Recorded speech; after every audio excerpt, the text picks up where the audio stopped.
Hey guys, welcome back to my channel. Today I am going to be talking to you about a particular topic that I am really fired up by, which is working in the wellness industry when you have hypothalamic amenorrhea and all of the challenges mentally that come with doing that. Before I do, I just want to let y'all know about the HA Society, which is a private group on a platform called Mighty Networks. If you go to the hasociety.com, you can join this private membership for women with HA or who have recovered from HA, where it's a message board. We have discussions on there and can post and ask for help just like anyone with, just like any Facebook group.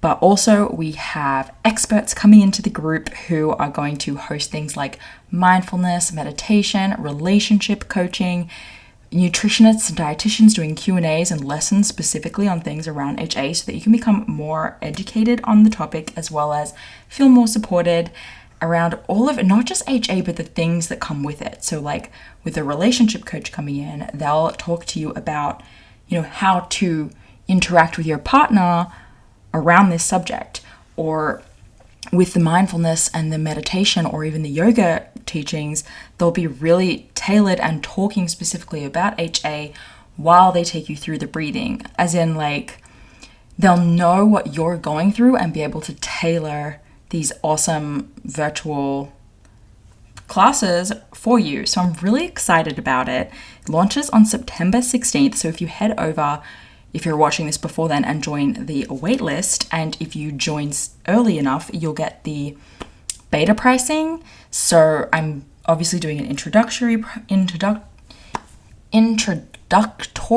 price so that it gives me the ability to get people into the group, get it happening, get all these events on the calendar, and then eventually the price will go up. So go to the hasociety.com, read all about it on that page, join the waitlist there. I'll put the link in the show notes. And so I work in the wellness industry right now. I work for a nutrition coaching company, but I am not a nutrition coach. I work for that company. I create a lot of content for that company.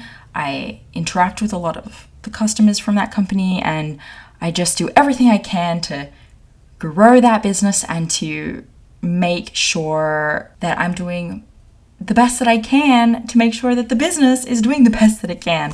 So naturally, over time, I've had a number of conversations with lots of different people who I either work with or who just also work in that space. And maybe they're fitness coaches, maybe they're nutrition coaches, generally those two things.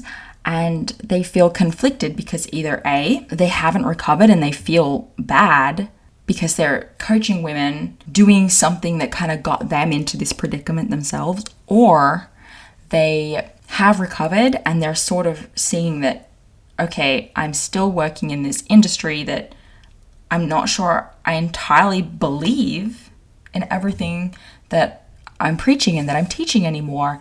And I'm really changing the message that I'm sending to people, and I'm really trying to point my clients in a different direction when they're coming to me for things like weight loss and working out. And I see tendencies in them that got me to where I am today, and I'm uncomfortable coaching them. So this is to talk to you a little bit about why you should not quit your job and go and do something different because you don't believe in the wellness industry anymore. So I wanted to address this issue here because it's super, super common, and I actually have addressed it before. I posted it in this Instagram post a long time ago that a lot of people resonated with, and it really sums up my thoughts. So rather than recreating things, I'm actually going to read it to you. And you can find that post in the show notes if you want, but I'm just going to give it to you. So here we go. How can I be so open about body positivity and work for a nutrition coaching company at the same time? I get tactfully asked this question a lot, and people straight up say in their very own special little way that my artwork and my personal beliefs and this podcast that I'm doing directly conflict with the company I work for and the job that I do.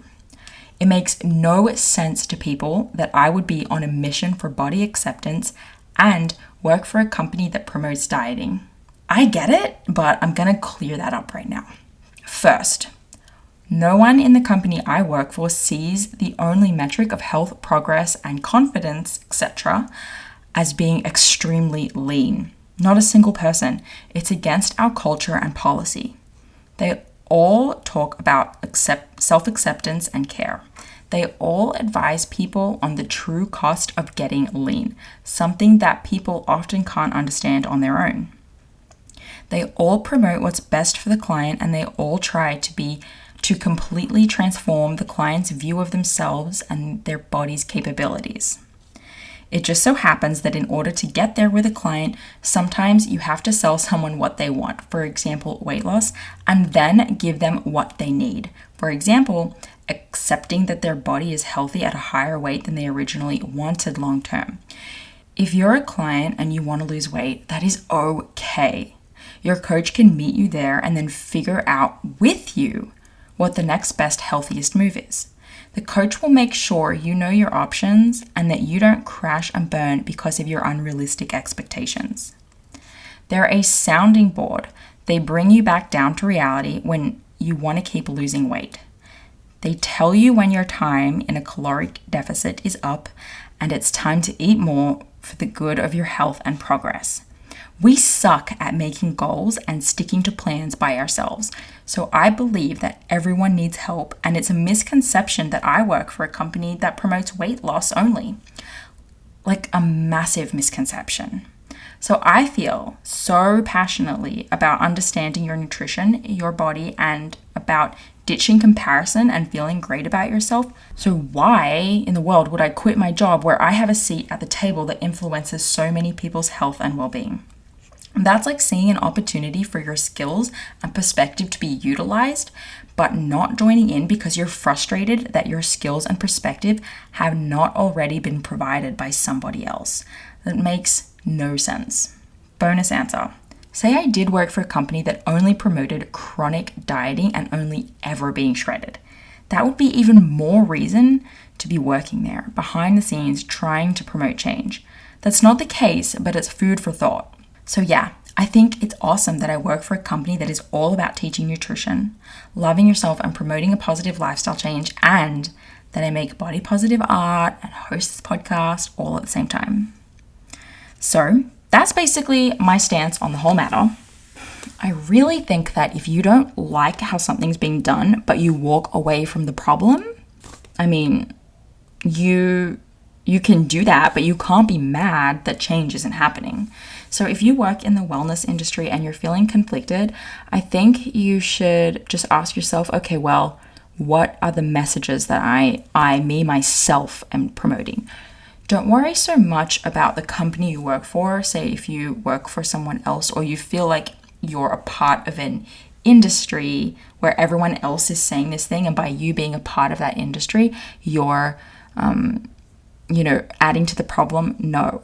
You should take that opportunity that you have where you're inside of this opportunity to start spreading a different message, because that's the only way that it can happen. Someone from inside who has the ability to be talking with all of these other clients, all of these other coaches, you should also just share your experience. And remember, there's nothing wrong with people wanting to work out or people wanting to lose weight. It's just about making sure they're not doing it real, like in a messed up way.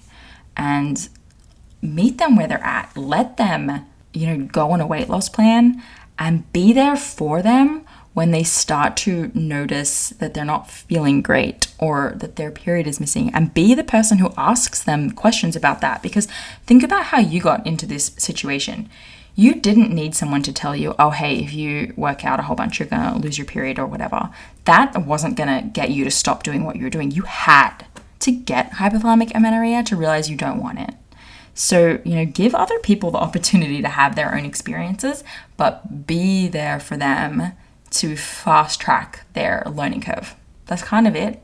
I just really wanted to address that because I get a lot of people in the industry ask me about that. So let me know your experience. If you work in the industry, if you're feeling conflicted, if you found your calling within the industry, I would love to know. And I would also love to know by you staying put and doing what you're doing and spreading what you've learned about HA through this journey, what impact have you been able to have on other people because of it? I know, for one, my colleague, and we have an episode on the HA podcast with Ashley Smith. I think it's episode 10, 8, I don't know, with Ashley Smith.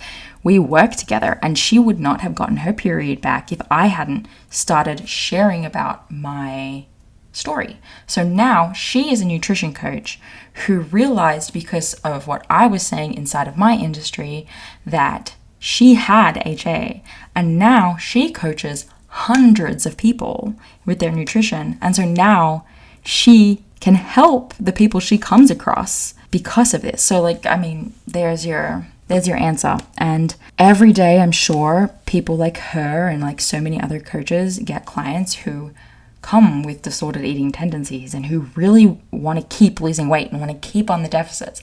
And you are in a lucky position where you get to have a seat at the table of their next decision for their health. So be ready with the advice. Send them over here. Let them know Dani's got you. Binge this podcast or watch all of her videos or whatever, and I'll get them fixed right up. Okay, cool. That's it, guys. Please subscribe. Please review. All that good stuff. I love you. Bye.